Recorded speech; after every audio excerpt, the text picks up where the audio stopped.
When you're communicating, sometimes it's the words just need to stop and you need to communicate with just being in the presence together, being in a space together. This has been really obvious for me in when I was doing hospice nursing, when there's a lot of sadness in the air. Somebody's passing, everybody's like mourning. There's not a lot to say. That's not going to make anybody feel better. And so the best thing to do when anybody's mourning, which we all experience grief in different ways. So just being silent and holding that space, that is a form of mindful communication. I'm mindful of the fact that it doesn't need to be any words right now. I just need to be here.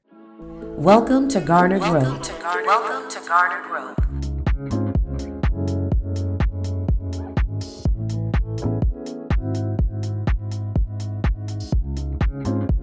What's up, fam? Welcome to Garner Growth. Today, we're going to talk about mindful communication and how to communicate mindfully. And the reason that's important is because communication is an exchange of energy. It's a way that we form intimacy and actually feel connected. We feel heard when we communicate effectively. So effective communication has been a real big buzzword out there in the social media realm.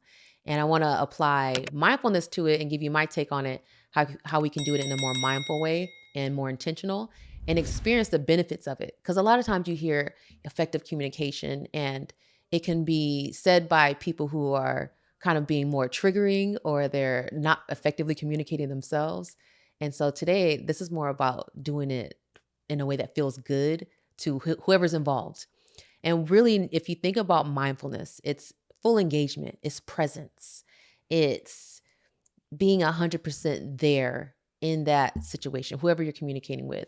And so that they feel like you're with them, they feel heard, they feel the intimacy from you guys' exchange. And the difference is when you're not being mindful, when you're not being present, when you're communicating, the message usually doesn't get through. There's a lot of space for miscommunication, a lot of conflict, misunderstanding, and that just leads to talking in circles, or it leads to stop communicating, stop even trying, and now you're walking away in frustration, or you've made this situation into a negative thing. So by applying mindfulness, we can not only be able to have an actual connection and a real connection that feels fulfilling, but you can also feel effective in expressing yourself, right? Like it feels good when you know, okay, like I said what I meant and I meant what I said. I feel in alignment with what I said and I actually felt connected to what I said. And nothing can replace that feeling. And we have to learn how to do it. It's not just assume that everybody knows how to communicate the right way in a way that does what it's supposed to do, which is strengthen connections, build relationships, build bonds. And I want to get deeper into that because that's been a big thing for me, is learning how to communicate how I feel honestly and also feel like I'm being heard.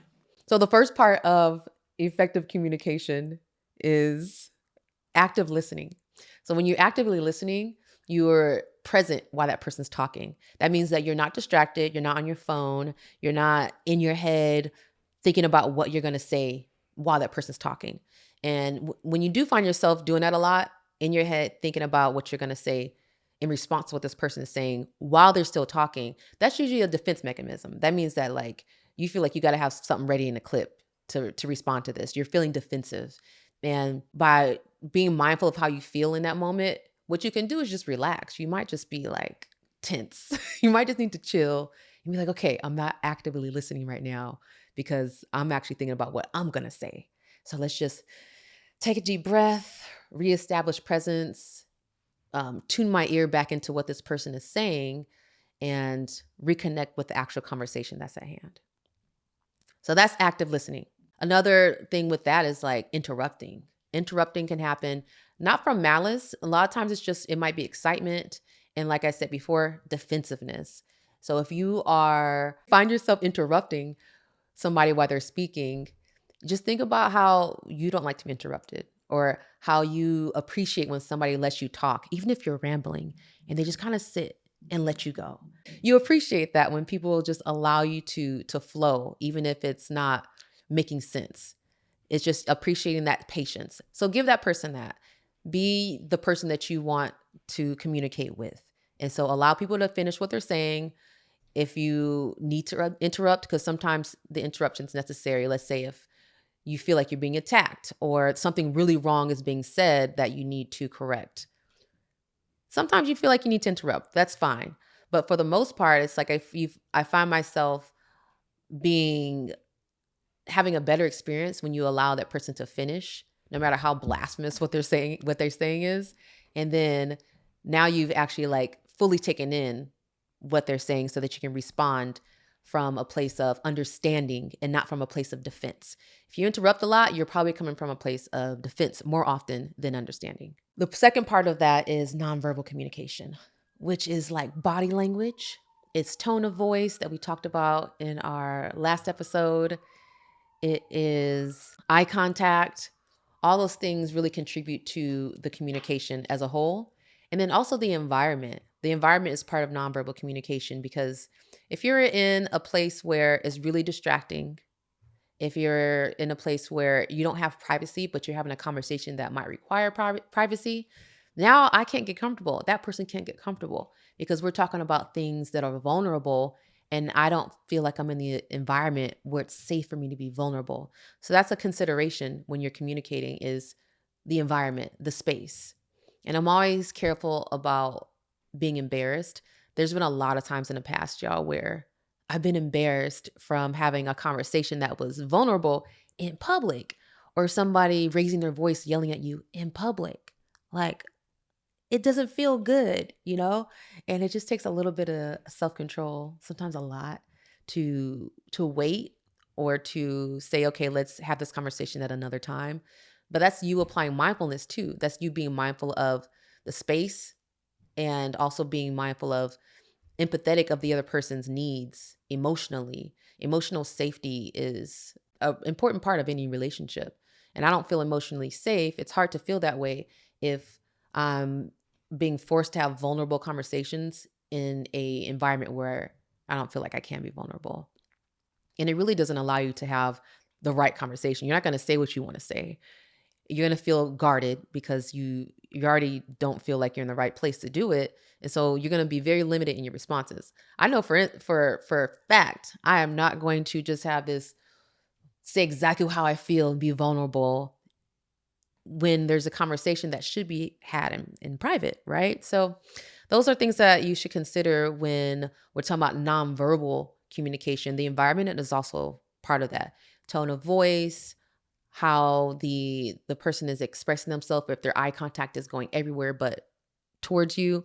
Eye contact is how we establish and maintain a connection.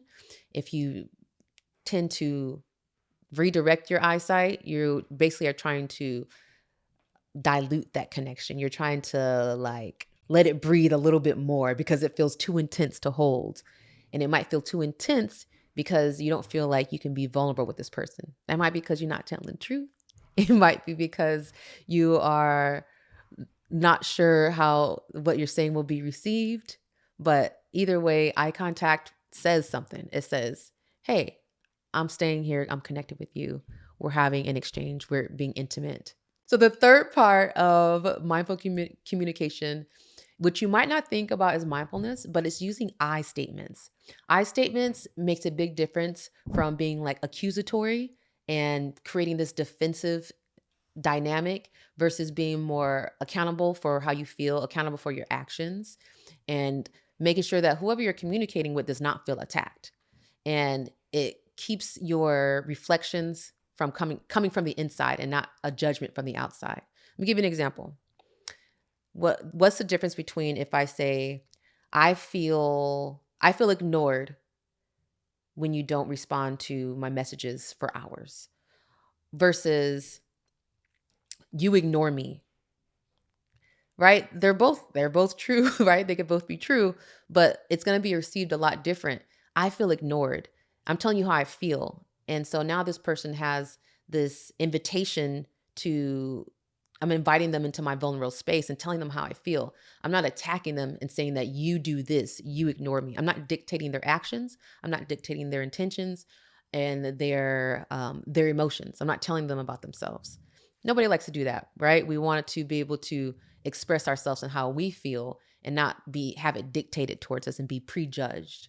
So using I statements does that. It keeps the line of communication open, less defensiveness, and you're able to really take accountability for how you feel and think more about how things affect you versus blaming the other person for it. Because you are in control of how you feel and you are responsible for that. You're not in control of how other people feel, right? So it's best to be able to say it from the person. So I statements versus you, which can be a lot more blaming. So just be aware of that. So the fourth part of mindful communication is empathy. Empathy says, I am putting in effort to be present and understand how you feel.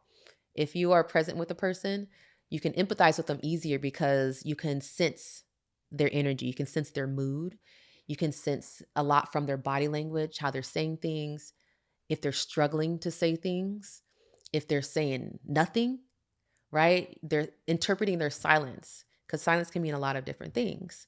So empathy says, I am putting an effort to understand how you feel. And that could be nonverbal. And it's actually a combination of verbal and nonverbal because you can be more empathetic by asking questions and clarifying. Like, okay, you feel this way because this. Or when I did this, it made you feel ignored. That is me putting an effort to understand how you feel and be empathetic. Now I understand more. I understand you. We have a more intimate connection because now I know how you feel as well as listening to the words that you're saying. So it deepens that sense of connection. And remember, intimacy means to know, and there's layers and levels to knowing. So the more that I can know you in deeper levels, especially with like nonverbal, not needing you to say it, that is deeper intimacy. So like when you really know somebody, you can almost predict how they're going to feel or what they're going to say, and that kind of intimacy usually takes time. It takes time and experience with the person so you can know their patterns and also know how they feel because you've been in enough situations with them to know how they react to certain things. So that's how I think of it, as we are building intimacy. And it could be romantic, this could be siblings, kids, colleagues, partners. Intimacy doesn't always have to be, it's not always romantic. It's just different levels of knowing somebody. So you might have an intimate knowing of your boss. You might have an intimate knowing of your kid. I mean, most people do, right? You know how your kid's going to react. You know the kind of things that they say. They could be lying, and you know that they're lying because it shows in their face. It shows on how they're speaking. It shows in the tone of their voice. So that's intimacy. And along with intimacy too is acknowledging how somebody feels. So that could be in the form of saying, okay, so I understand you feel this way, or I hear you, you feel this way. Verbally reflecting back what they said about how they feel, it mirrors it and it helps to create a sense of connection and understanding. It makes the person feel heard.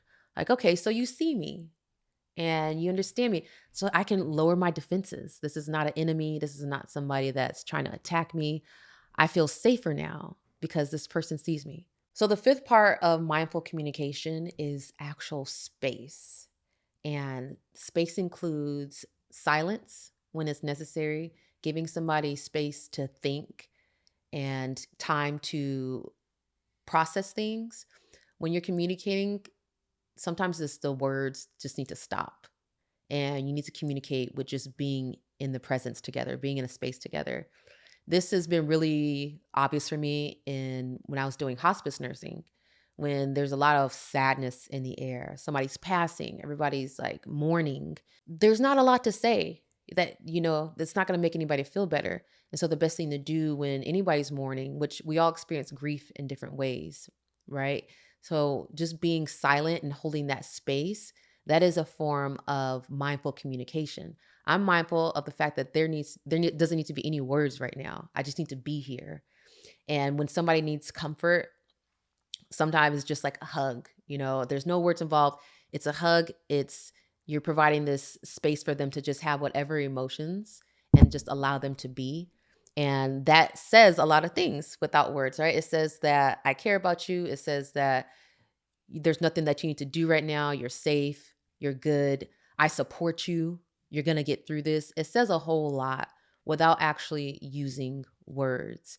And holding space is not often looked at as a part of communication, but It's that container that allows communication to happen. And it involves being the person that is not going to be judgy, not going to be judgmental with what the other person is saying. It's holding space so that there doesn't need to be defense or creating a fight or creating tension in the environment. And a lot of times it's just silence that does that. Holding space is just silence. And if there's a conflict, I find that taking a break, a step away, so that the intense emotions can settle. It's kind of like a storm. There's a lot of things swirling around. There's a lot of thoughts. There's a lot of ideas.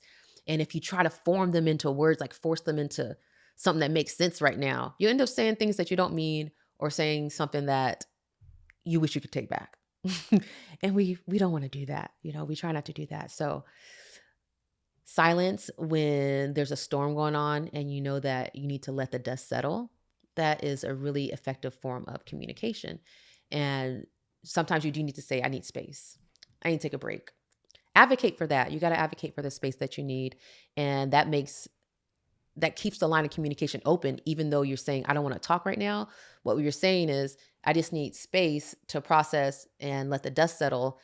But we're going to keep this open. We're still going to come back to this and, have a discussion, just not right now, versus storming off or doing any motion that closes the door, stonewalling, freezing up, walking away, hanging up the phone, anything like that. It really closes the door and it's jolting. It feels like you broke the line of communication. It can be really hurtful and also make it hard to open back up the line of communication.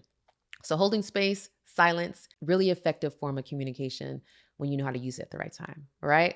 So those are the 5 major parts of effective communication using mindfulness that I have for y'all today. And I want you to let me know which ones do you use? What are your strong points on the ones I talked about? What is something that you want to really implement that might be a weak point for you?